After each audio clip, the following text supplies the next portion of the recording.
मैं Rahul पैरोलिया infinity academy में आप सभी का स्वागत करता हूं। आज हम लोग पढ़ने वाले हैं स्फेरिकल मिरर्स और इनके थ्रू कुछ इमेज फॉर्मेशन। ओके, अब तक हम लोगों ने बेसिक डेफिनेशन, टर्म्स, रिफ्लेक्शन, उसके लॉज और image formation by plane mirror, ये सब कुछ स्टडी कर लिया है। ओके, नाउ प्लेन मिरर के बाद जो सबसे इंपॉर्टेंट टॉपिक है, क्योंकि प्लेन मिरर में इतने सारे केसेस नहीं होते हैं जितने सारे केसेस हमें यहाँ पर स्टडी करने होते हैं। So topic is spherical mirror.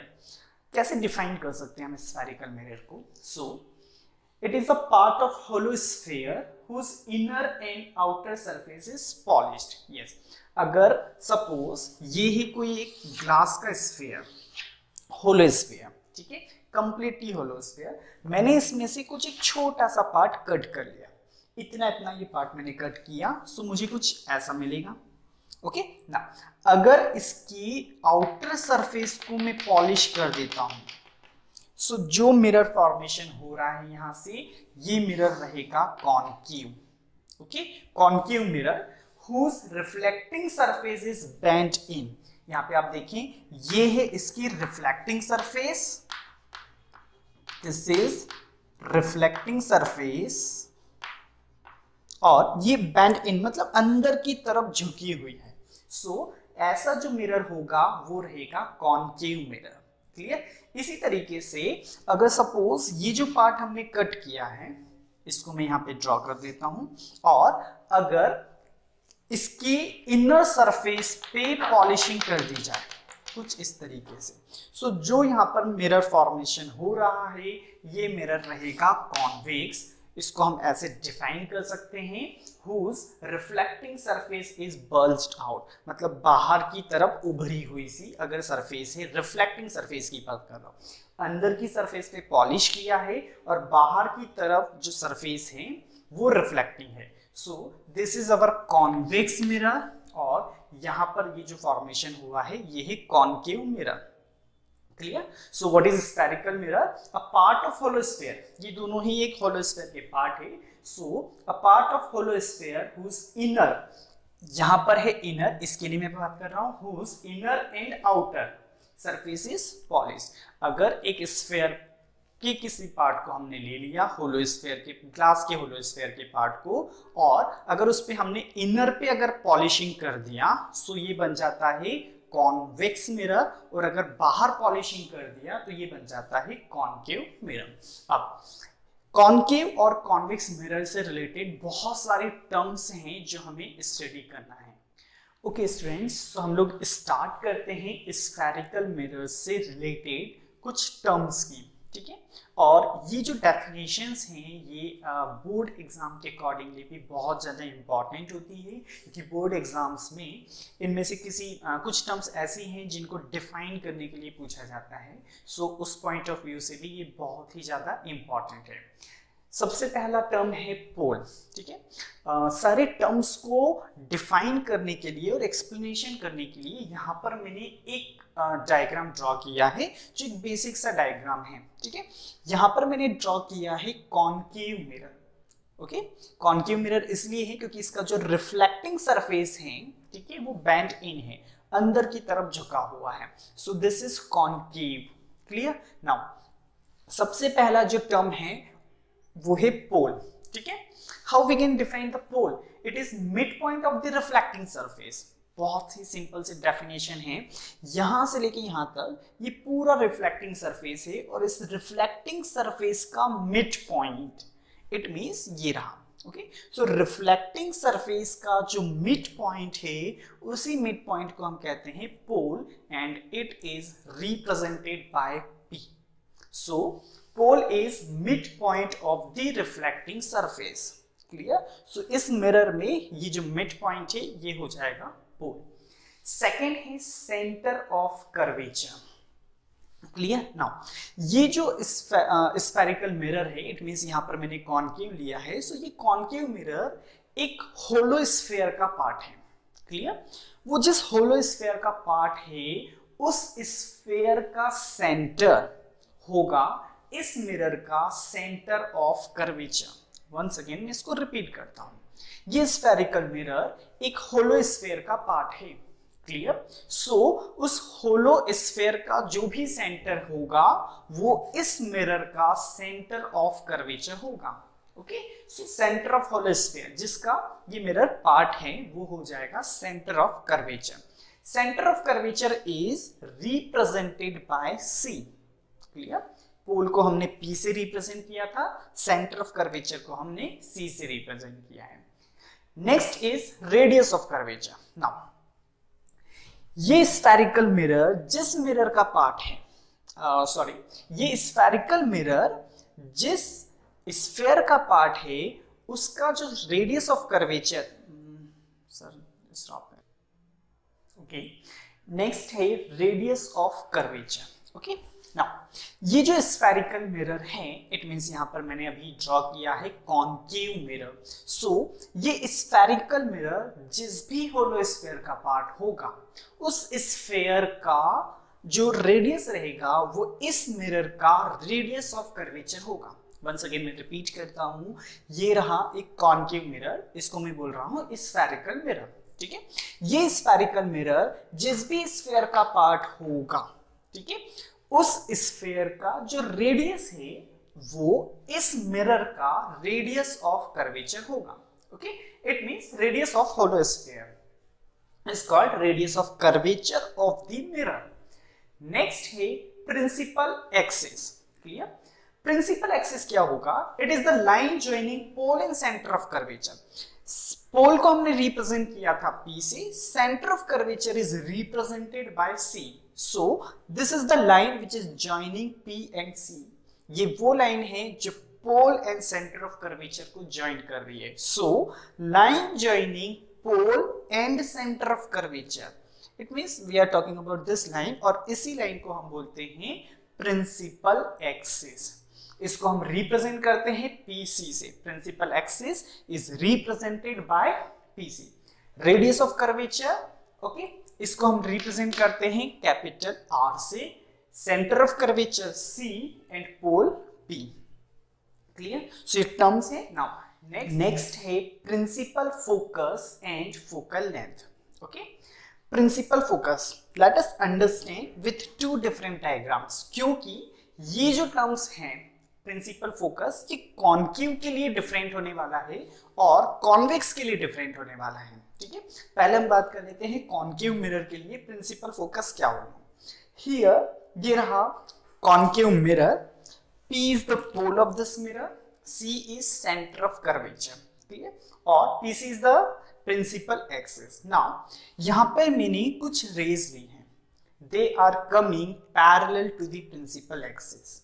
Okay, ये रहा कॉन्केव मिरर। कॉन्केव मिरर में क्या हो रहा है, कुछ रेज हैं जो प्रिंसिपल एक्सिस के पैरेलल आ रही है, ये रही रहे। ठीक है, सो जैसे ये मिरर को स्ट्राइक करती है, स्ट्राइक करने के बाद they all meet at a particular point.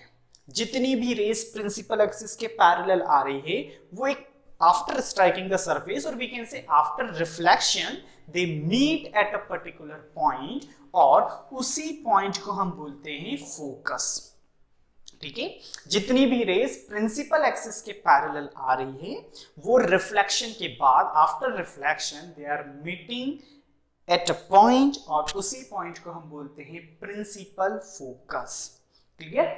और यहां से इट मींस प्रिंसिपल फोकस से पोल के बीच का जो डिस्टेंस है, that distance or that particular length is called focal length of the mirror.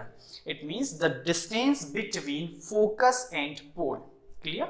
So ये था principal focus concave के लिए, but convex में ये थोड़ा सा different होने वाला है। कैसे? ये रहा convex mirror. Here C is the center of curvature, P is the pole of this mirror. Now, यहां से ये रेज आ रही है जो कि प्रिंसिपल एक्सिस के पैरेलल है। ओके, ये जितनी भी रेज आ रही है प्रिंसिपल एक्सिस के पैरेलल है। जैसे ये मिरर के ऊपर स्ट्राइक करती है, टकराती है, तो उसके बाद ऐसा एज्यूम होता है, ऐसा अपीयर होता है कि ये इस पर्टिकुलर पॉइंट से जा रही है। इट मींस डाइवर्स हो रही है। ठीक है, यहां पर कन्वर्स हो रही थी, इस पर्टिकुलर पॉइंट पे कन्वर्ज हो रही थी रेज, और यहाँ पर ऐसा अपीयरेंस हो रहा है कि इस पर्टिकुलर पॉइंट से डाइवर्स हो रही है, फैल रही है. So this particular point is called focus of the convex mirror. Clear? ये था converging mirror. क्यों? क्योंकि यहाँ पर जितनी भी रेज आ रही हैं वो एक पर्टिकुलर पॉइंट पे कन्वर्स कर रही है. So concave mirror is also called converging mirror and convex mirror is also called diverging mirror, क्योंकि यहाँ पर रेज जितनी भी आ रही है वो डाइवर्स हो रही है, फैल रही है, और यहाँ पर कन्वर्स हो रही है. Okay students, so next topic है हम लोगों का rules for constructing image formed by spherical mirror. ठीक है, ये एक्चुअल में रूल्स हमें इसलिए पढ़ने पड़ रहे हैं क्योंकि यहाँ पर जो केस होने वाले हैं वो टोटली डिफरेंट है. यहाँ के केसेस को हम प्लेन मिरर से जो इमेज फॉर्मेशन होता है उससे कंपेयर नहीं कर सकते. वो इसलिए नहीं कर सकते क्योंकि अगर प्लेन मिरर के सामने अब जब ऑब्जेक्ट होता है तो उसका हमेशा ऑलवेज वर्चुअल इमेज फॉर्म होता है, और हमने उसकी कुछ कैरेक्टरिस्टिक्स भी स्टडी की है कि ऑब्जेक्ट से मिरर से ऑब्जेक्ट जितने डिस्टेंस पर होता है उतने ही डिस्टेंस पर उसका इमेज फॉर्मेशन होता है. इट मीन्स जैसे जैसे आप डिस्टेंस को इंक्रीज करेंगे इमेज का जो डिस्टेंस है वो भी इंक्रीज होते चले जाता है. बट अगर स्फेरिकल मिरर के सामने हम जब किसी ऑब्जेक्ट को प्लेस करते हैं तो अलग अलग डिफरेंट कंडीशंस में उसका जो इमेज फॉर्मेशन हो रहा है वो डिफरेंट होता है. मतलब जरूरी नहीं है कि सेम साइज का इमेज होगा, ये भी जरूरी नहीं है कि रियल ही होगा, ये भी जरूरी नहीं है कि वर्चुअल ही होगा. रियल भी हो सकता है, वर्चुअल भी हो सकता है, ऑब्जेक्ट की कंपैरिजन में स्मॉलर भी हो सकता है, ऑब्जेक्ट की कंपैरिजन में बिगर भी हो सकता है. सो डिफरेंट केसेस आने वाले हैं यहाँ पर. सो उन्हीं केसेस को स्टडी करने के लिए हमें पहले स्टडी करना है कुछ रूल्स, कुछ बेसिक रूल्स हैं जो हम लोग फॉलो करेंगे. ओके, सो सबसे पहला रूल नंबर फर्स्ट, यहाँ पे जितने भी रूल्स हैं मैं कॉनकेव और कॉन्वेक्स दोनों के लिए यहाँ पे बताने वाला हूँ. सो कंसीडर करते हैं ये रहा हम लोगों का कॉनकेव मिरर. क्लियर? ये रहा इसका पोल, यहाँ रहेगा फोकस, और ये रहा centre of curvature. So rule number first, if a ray comes parallel to the principal axis, अगर कोई भी रे प्रिंसिपल एक्सिस के पैरेलल आती है तो after reflection it will pass through the point called focus. It means if a ray comes parallel to principal axis then it will pass through the focus. This is our rule number first, और ये rule है concave के लिए. पहले मैं सारे rules concave के लिए बताने वाला हूं और उसके बाद हम लोग देखेंगे कॉन्वेक्स के लिए. Clear? Now rule number second. ठीक है, फर्स्ट ऑफ ऑल ये कॉनकेव मिरर ड्रॉ कर देता हूं. ये रहा इसका पोल, ये रहा फोकस, और ये रहा centre of curvature. Clear? Now second rule, if a ray comes in a direction of centre of curvature, मतलब कोई भी रे अगर ऐसे आ रही है कि वो इस पर्टिकुलर पॉइंट से पास हो रही है, so after striking the surface और मिरर वो उसी डायरेक्शन में वापस लौट जाएगी. ठीक है, फर्स्ट था कि अगर रे प्रिंसिपल एक्सिस के पैरेलल आती है सो वो फोकस से चली जाएगी. ओके, सेकंड, अगर सेंटर ऑफ कर्वेचर के डायरेक्शन में आती है सो वापस उसी पाथ से रिटर्न हो जाएगी. क्लियर? नाउ थर्ड रूल है, ये रहा पोल, ये फोकस, और ये रहा सेंटर ऑफ कर्वेचर. जो थर्ड रूल है वो फर्स्ट का जस्ट अपोजिट है. कैसे? कि if a ray comes in the direction of focus, मतलब अगर रे ऐसे कुछ आ रही है कि फोकस जो पॉइंट है उस पॉइंट से होकर पास हो रही है, so after reflection it will be parallel to principal axis. It means first का just opposite. यहाँ पर principal axis के parallel रे आ रही थी तो फोकस से चली गई, यहाँ पर फोकस की डायरेक्शन में आ रही है, फोकस के पॉइंट से होते हुए आ रही है, so after reflection ये पैरेलल हो जाएगी. और फोर्थ जो रूल है विच इज मोस्ट इंपॉर्टेंट, ये रहा पोल, ये रहा फोकस, और ये रहा सेंटर ऑफ कर्वेचर. सपोज रे आई और डायरेक्टली पोल के ऊपर स्ट्राइक किया। सो लॉ ऑफ रिफ्लेक्शन को फॉलो करते हुए ये वापस रिटर्न हो जाएगी। It means if this is angle I so this should be angle R. तो क्या यहाँ पर लॉ ऑफ रिफ्लेक्शन फॉलो नहीं हो रहा है? हम लोगों ने प्रीवियस जो लेक्चर था उसमें भी स्टडी किया था कि लॉ ऑफ रिफ्लेक्शन जो है वो ऑलवेज फॉलो होता है हर एक केस में। अगर रिफ्लेक्शन हो रहा है सो लॉ ऑफ रिफ्लेक्शन भी फॉलो होगा। यहाँ पर अगर हमें देखना है सो सेंटर से नॉर्मल हमें ड्रॉ करना होगा and then will come to know ये आई होगा और ये आर होगा, angle of incidence and angle of reflection. Same similar यहाँ पर भी होगा और इस केस में सिंस जो नॉर्मल हम ड्रॉ करते हैं वो सेंटर से ड्रॉ करते हैं, सो यहाँ पर angle of incidence and angle of reflection दोनों जीरो हैं। अगर प्लेन मिरर से इसका कंपैरिजन करें सो प्लेन मिरर में ये कुछ केस ऐसा होगा, परपेंडिकुलर, इट मींस जिस डायरेक्शन में हम नॉर्मल ड्रॉ करते हैं उसी डायरेक्शन में रे आई स्ट्राइक किया और रिफ्लेक्ट होकर चली गई। ठीक है, सो ये हैं हम लोगों के 4 रूल्स। वन सेकेंड मैं इसको रिपीट कर देता हूं। First, if a ray comes parallel to principal axis, it will pass through the focus. Second, if a ray comes in the direction of center of curvature, then after reflection same path से return हो जाएगी.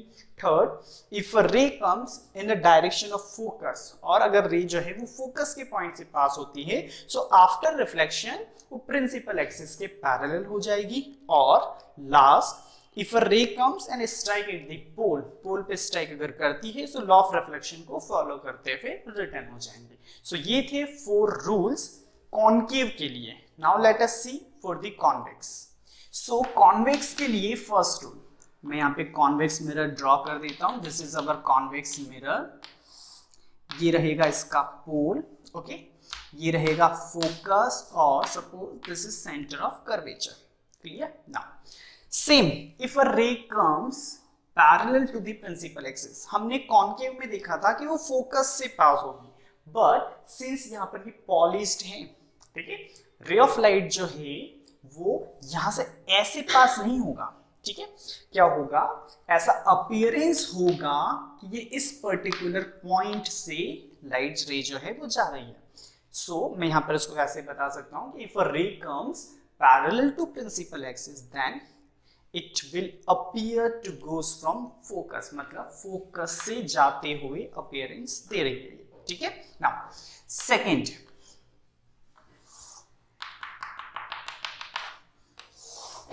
once again this is pole, here is the focus and here center of curvature. So if a ray comes in a direction of center of curvature, ये कोई एक ऐसी रे है जो सेंटर ऑफ कर्वेचर के डायरेक्शन में आ रही है. So after striking the mirror, ये मिरर को जैसे स्ट्राइक करेगी वैसे ही वापस उसी पाथ से रिटर्न हो जाएगी. ठीक है, नाउ थर्ड रूल जो रहेगा वो फर्स्ट का जस्ट अपोजिट रहने वाला है. This is pole, here is the focus और ये रहा सेंटर ऑफ कर्वेचर. ठीक है, नाउ फर्स्ट का जस्ट अपोजिट, इट मींस यहाँ पर लाइट प्रिंसिपल एक्सिस के पैरेलल आ रहा था और ऐसा अपीयरेंस हो रहा था कि फोकस से जा रहा है. यहाँ पे उसका जस्ट अपोजिट होगा, फोकस के डायरेक्शन में लाइट आ रहा है. ठीक है, और आफ्टर स्ट्राइकिंग वो पैरेलल हो जाता है. इट मींस ये लाइट रे आया और ये पैरेलल हो गया. Clear? Now fourth and last rule, ये रहा कॉन्वेक्स मिरर, ये रहा पोल, ये फोकस और ये centre of curvature. If a ray comes and strike at the pole, directly अगर पोल पे स्ट्राइक कर रही है so same rule, law of reflection को फॉलो करेगी और वापस रिटर्न हो जाएगी. सो ये रहे 4 rules in case of convex mirror. ठीक है, इन रूल्स की हेल्प से हम इमेज फॉर्मेशन कर सकते हैं. अलग अलग डिफरेंट पोजीशंस पे ऑब्जेक्ट प्लेस्ड होगा और डिफरेंट पोजीशन पर बनेगा उसका इमेज.